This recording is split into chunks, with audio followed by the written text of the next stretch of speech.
Archbishop Jumoad nagpahinumdum nga ang Ginoo Motawag ngadto sa mga adunay gugma sa pagpangalagad o pagtrabaho. Kini ang giyatagang pagdagad sa Arsobispo nga ang Ginoo Motawag ngadto sa mga tao nga nagtrabaho adunay gugma sa pagtrabaho o pagpangalagad. Gihatagan usab og pagtagad sa Arsobispo nga sama nila ni Santiago ug San Juan gitawag nga naa sa pagtrabaho samtang nagwaswas sa ilang pukot isip mga mangingisda.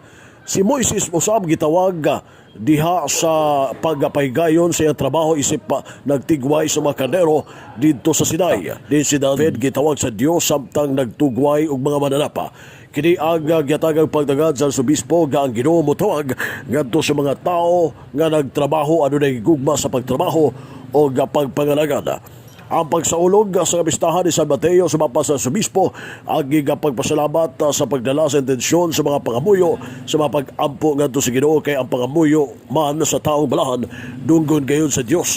Din si San Mateo sa mapa sa Arsobispo ni adto nga pagpaygayon sa Pontifical Mass nga gihimo ni adto nga adlaw nga Sabado, Setyembre 21 usa ka tawo nga balaan busa ang iyang pag-ampo gidalangad to sa Ginoo og siya gipamati kayo sa Ginoo kay ang pangamuyo sa taong balaan dunggon man sa Dios. Dugang pa sa Arsobispo nga ang Ginoo malipay sa mga tao nga nagasangyaw. Gikalipay nga himuon nga magsasangyaw iyang disipulo ang tao nga adunay gugma sa pagpangalagad o ang tao nga adunay gugma sa iyang pagpangalagad nga dili bugat kun tungod kay ano na may gugma nga gihuptan dinhi o dili kapoy ay ang pagtrabaho kay ang tao nga motrabaho nga walay gugma bation ang hilabihan kakapoy. O usas mga maayong hemplo sa mapa sa Arsobispo nga naa gayon ang tao nga nagalagad nga dunay gugma ang mga ginikanan nga nagtrabaho gikan sa buntag hangtod sa hapon o diha sa panimalay nga wala buhunong sa pagtrabaho alang sa panimalay busa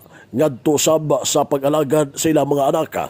Dugang pa sa Arsobispo nga mahalon o higugmaon gayon ang mga ginikanan ang inahan o amahan ngadto sa matag panimalay o dili magtinapunan labi na sa mga anak kay ang Ginoo wala malipay ngadto sa mga tawo nga tapulan apan kadto mga tapulan iya sa dautan nga kahimuan.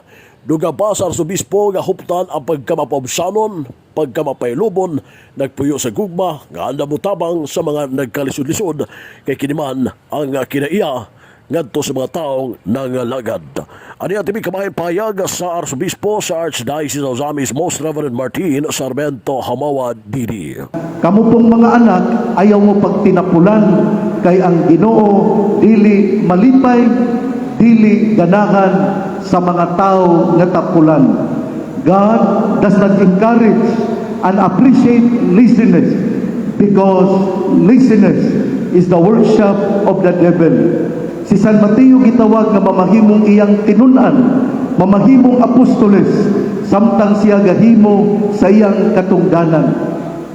God loves an industrious person and God calls this kind of person to be His instrument in proclaiming the gospel. Ang tapulan, dili yung mamahimong magsasangyaw sa Ebanghelyo. Ang Arsobispo sa lokal nga simbahan sa Archdiocese of Ozamis Archbishop Martin Sarmento Hamawa Didi. Samtang karong buntag, karong adlaw, ang Bikaryo General sa Archdiocese of Ozamis Monsignor Maximino Boynaron Jr. karong adlaw Setyembre 23, 2024 mohimo sa kasaulugan sa Santos nga Misa diha sa Luok, Plaridel, Misamis Occidental sa kapistahan ni San Padre Pio. Ang pagpaygayon sa mga kasaulugan himoon kini sa pagpaygayon sa Santos nga Misa alas 9 ang takna sa buntag diha mismo sa parokya sa Holy Cross Parish sa Luok, Plaridel, Misamis Occidental uban sa Bikaryo General Monsignor Maximino Naron Jr. o sa mga kaparian sa Archdiocese of Ozamis. Busa gidasig ang tanan nga moapil motambong labi na kadto mga debutos ni San Padre Pio nga mohimo mosaulog buman sa Santos nga Misa ang himoon karong adlaw Setyembre 23 diha sa parokya sa Luok, Plaridel, Misamis Occidental alas 9 ang takna sa buntag.